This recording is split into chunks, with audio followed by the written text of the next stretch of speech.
Hello. Hello everyone and welcome. We'd like to make a small video. We present our setup, like to talk about our awning, about what kind of tent we have, also the interior. We've done our own build, show you all the details, and also talk in general about the car itself. Right now we are in Tajikistan in a place called Iskanderkul. Iskanderkul is a big mountain lake.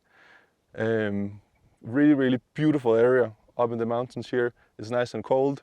We've been, maybe not cold, but nice and cool because we've been in Uzbekistan for two to 3 weeks. It's been so hot there, plus 40 degrees, absolutely crazy. So it's so nice to be here where it's a little bit colder and the views here are absolutely stunning. So we thought this would be a great place also to show you our rig and our setup and tell you more about it. First of all, we'd like to talk about the vehicle. It's a 2006 Landcruiser 100 4.2 liter diesel engine. We chose this exact model because it has many of the features that are really important to us. It's a very reliable car, first of all. It's a very well-known car in these regions that we are traveling to, in Central Asia, for example. It's easy to get parts for it and they're fairly cheap. It's a very capable vehicle. It's a strong engine. It's a high clearance vehicle as well, and it's quite large, so we can fit all the gear we need to fit into it. We've done a few modifications for it. We first of all put in skid plates from a company called Moray 4x4. So we've got skid plates in front underneath the engine and also underneath the differential. On top of that, we got some additional lights. We've previously experienced that we've really needed some light in the really dark areas that we go to, especially when in a forest and there's no light at all. So we've got these front lights here from Rigid. We've got a pair as well in the back, which are really nice for backing up in all these dark places that we go to. The way this works is that we've set it up directly with our batteries, and they don't work together with a high beam and low beam. We control it all by ourselves, so the car doesn't even have to be on or anything. We just turn it on and off as we need to.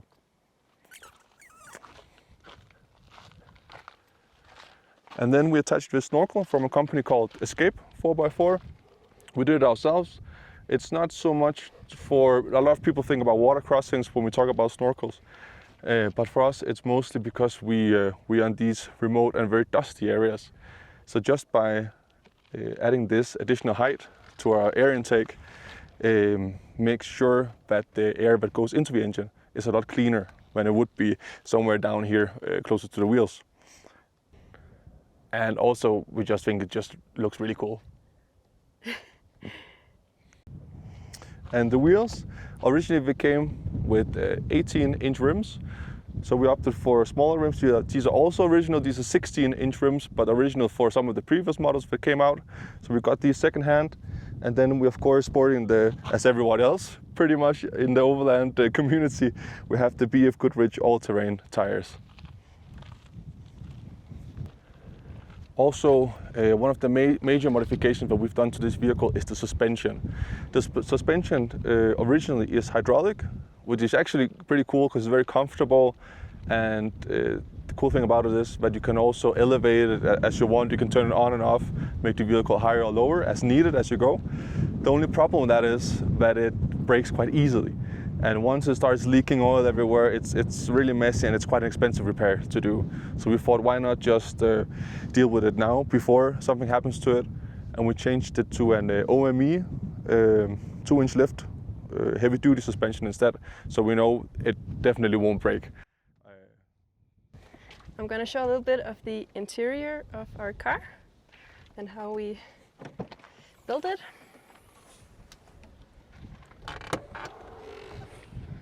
Actually, the first thing we built for the car is this room. I don't know what it's called, but like a trunk room kind of thing. And in this one we store a lot of like recovery gear, heavy duty stuff. And apart from being really nice for storing, it's also a really nice table, or we can even like sit here and have a little lunch or something. We use this a lot. And then we have the whole drawer system here. We have the big drawer on the left, which is our kitchen drawer. This is a big one. And we also have the mini drawer you can pull out here. And in this one we have like cutlery and plates and all that kind of stuff. And then we have our actual cooking, where here it's from Primus. I don't know if I can open it. It's a little bit dirty right now. This is also the reality of overlanding, I guess, that everything is not perfect. At least not in our car, though we try. And in here we store a lot of different things. A lot of things related to cooking. There's also a little bit of the fun stuff. And a bit of food stash. This is actually spices, so it's a bit chaotic, but we kind of know where everything is, so we make it work.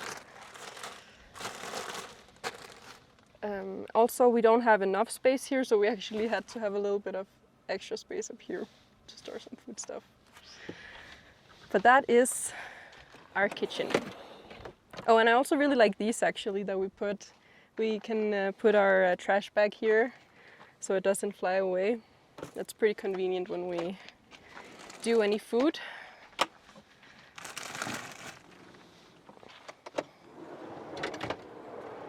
All right, and the next drawers, we have we call this the hygiene drawer or the bathroom drawer. So anything related to that, towels, toilet paper, all that stuff. And then we have our how do you say, light? Light So gear. this is the light gear, yeah. This is like a mix of all sorts of stuff. We have an axe, for example. Let's see if I can put it back. I don't think I can. Okay, maybe like this.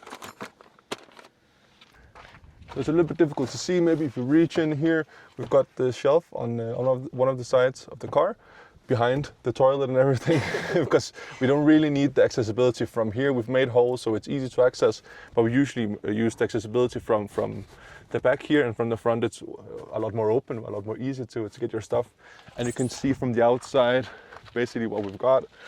It's just it's hiking boots, but stuff we don't use on an everyday basis.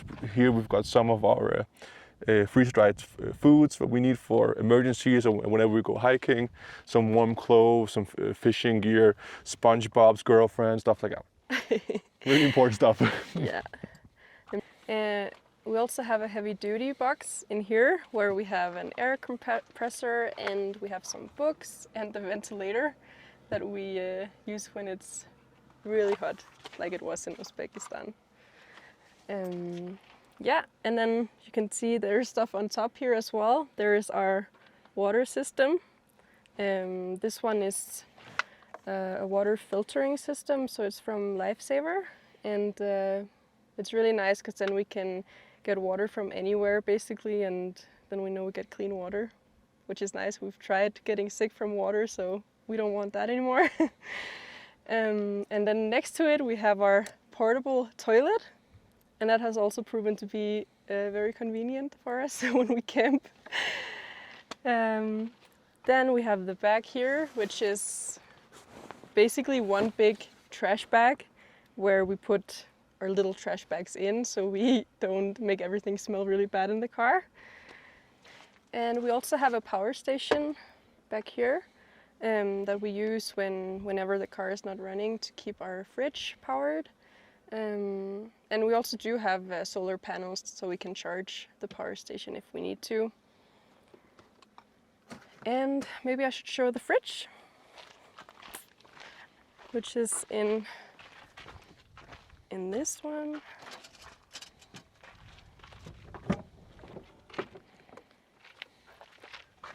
So the fridge is, and now this is stuck.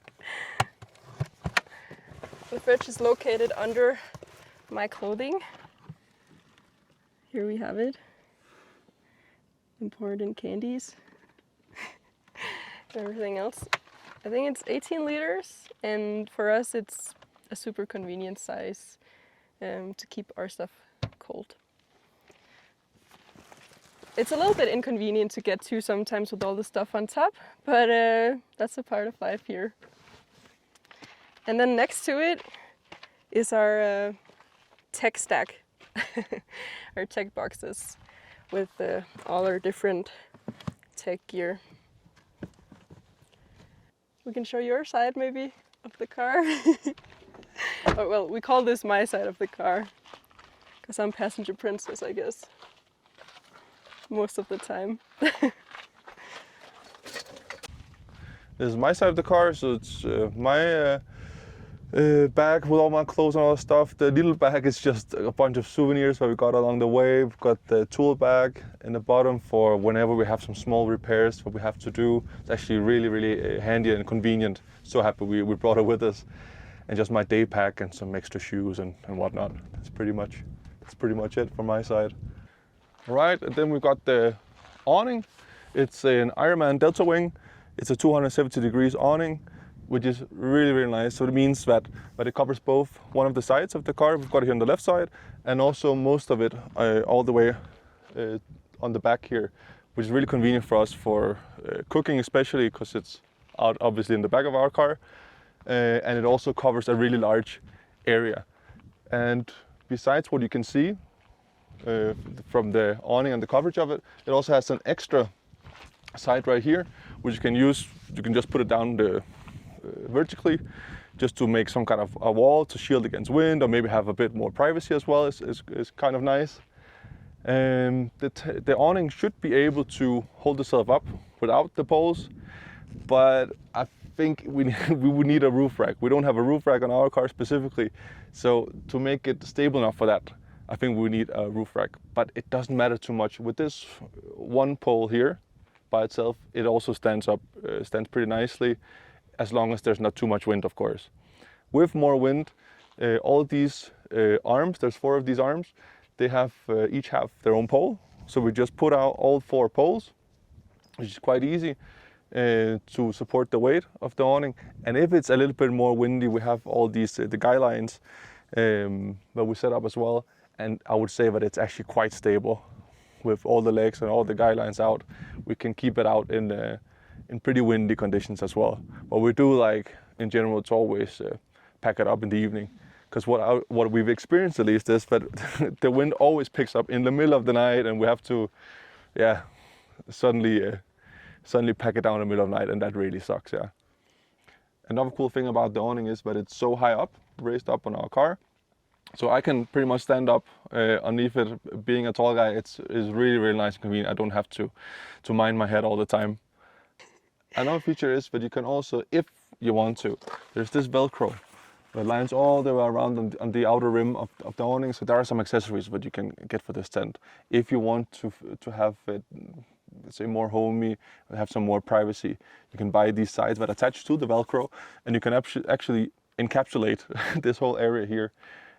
We thought it's a little bit much. It's a lot to carry additionally, all this extra fabric. But what we have done is, we found a place, it was back in Georgia, I believe, in Tbilisi, where we bought some netting, just some regular mosquito netting, and we just put our own Velcro on that netting. So worst case, when we're in a place with a lot of flies and a lot of mosquitoes, we can put that up ourselves with the Velcro that's here and close off, have a closed off space.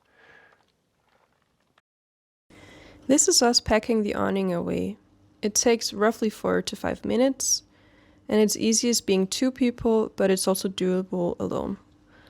It just requires a bit of effort and practice because everything fits pretty snug.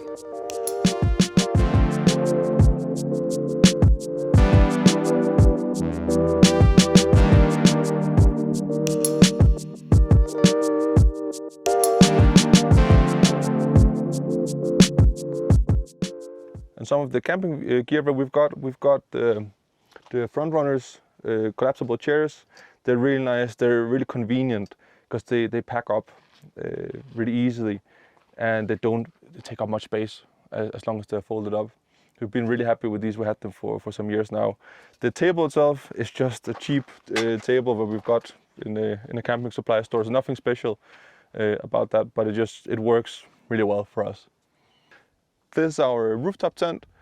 We've got a Autohome Maggiolina Grand Tour. Autohome is the manufacturer. It's an Italian company, probably one of the OGs when it comes to manufacturing rooftop tents. They're all handmade in Italy, and I think they go back 50, 60 years, even more than that, yeah. This is the Maggiolina, so it's just the range of rooftop tents that open up vertically, like you see here, and the Grand Tour, because it's a little bit taller than you can say the normal model. We really like the extra space, the extra height, because first of all, I'm really tall, so it's really, really nice for me to be able just to sit up in the tent, put on some clothes in the morning and take it off in the evening, because it can be quite a hassle, like to lie down and be confined otherwise. So it's got a really good height, and also the extra height also gives us the ability to store some more things in it when we're not using it. So whenever we pack it up, we leave our duvet in there, our pillows, we've got some extra clothes, some long sleeves clothes, but we just leave up there. It's really, really convenient. The way it packs up, we'll show you that in a bit, because it's also a little bit special. The cool thing about this tent, and I would say one of the better features of this tent compared to other tents that we've tried and we've had before, is that it's not spring-loaded, or it doesn't have gas struts as you see in most tents. So instead of gas struts, it has a scissor mechanism, like a scissor lift inside. So we have a handle, and whenever we turn that handle, the scissor lift either goes up and down. And what's really cool about that is that it's very, very stable compared to a gas strut. And also we can decide what kind of tension we want on the tent. If we want it really, really to be tight, or we need it to be a little bit more loose, depending on the wind as well. And I would say one of the great advantages of that is that it's really, really stable in wind.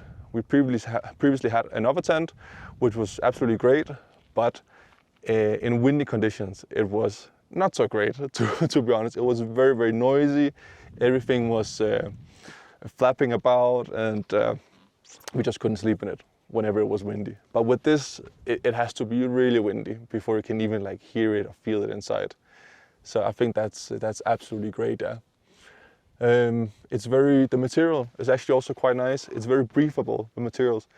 We haven't once even experienced any condensation in the tent. Maybe also because we are in warmer climates, but in general, it doesn't really condense that easily. And it has all this netting on all four sides, and just overall, it's a really, really nice tent. We have this telescopic aluminium ladder here, which works perfectly fine for us. We're very happy with it, to be honest. Okay. Don't fall. I'm gonna try and climb up while I'm holding the camera to show how it looks inside. So this was the mosquito net. Inside we have 4 different windows, which is really nice for airflow. So we can either close them up or we can open them all the way. It's really warm. Then there's the net up here that we use to put our clothing and other stuff that we don't want to sleep on. And then we have just our bedding here. Okay, so I'd just like to show you how to pack away the rooftop tent. And first of all, it's important to prepare everything that flaps out and make sure that everything stays where it's supposed to stay. So I'll just open up these zippers. There's a couple of them because there's also the netting behind here. So what we do is we make sure that it will go inwards. This side here, that's pretty much ready.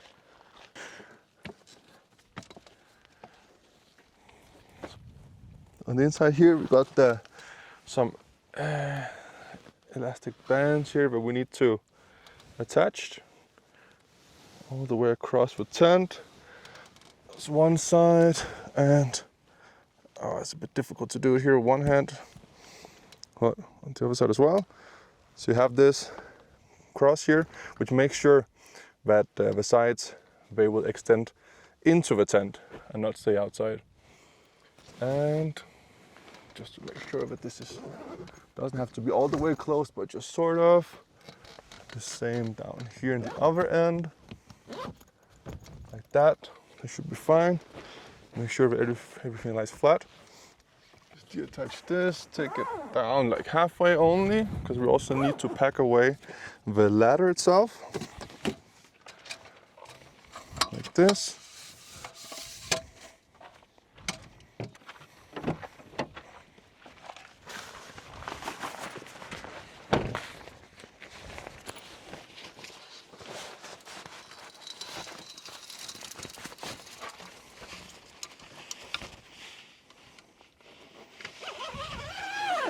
There we go. So we don't get all the dirt inside the tent.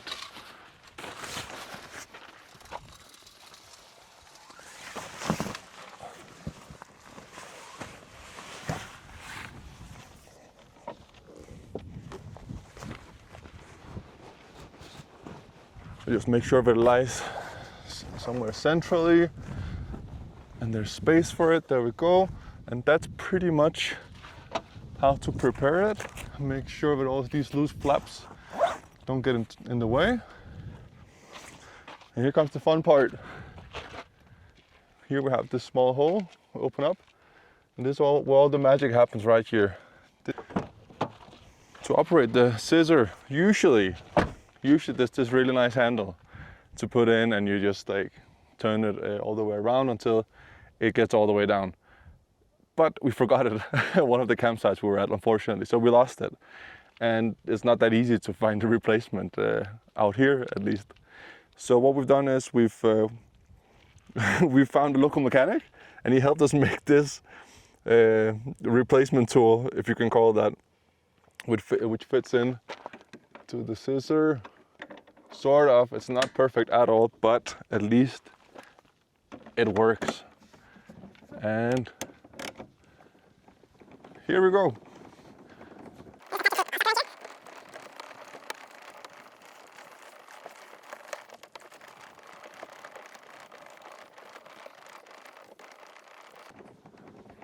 And then at this point we can start putting in the fabric where it bulges out.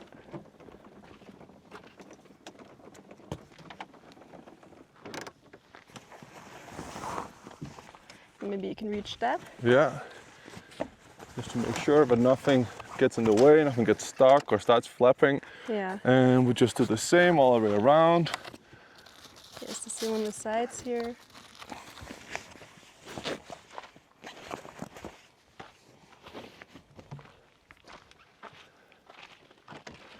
Just go slowly down here.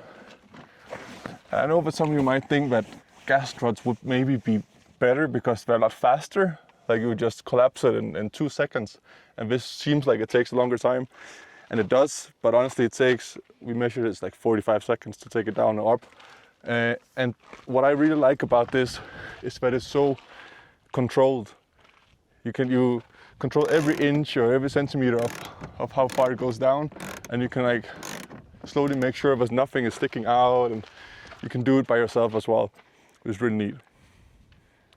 Good. Ready up front? It's good. Yes. Yeah, it looks good.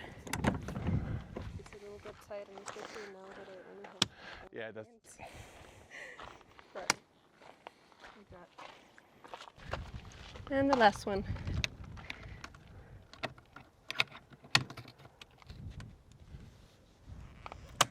There we go. Close off the hole here. That's pretty much it. Yeah. Really nice and easy and super simple and really controlled, which I really liked about it. Yeah. So that's it. That's it. Thanks for watching. Bye.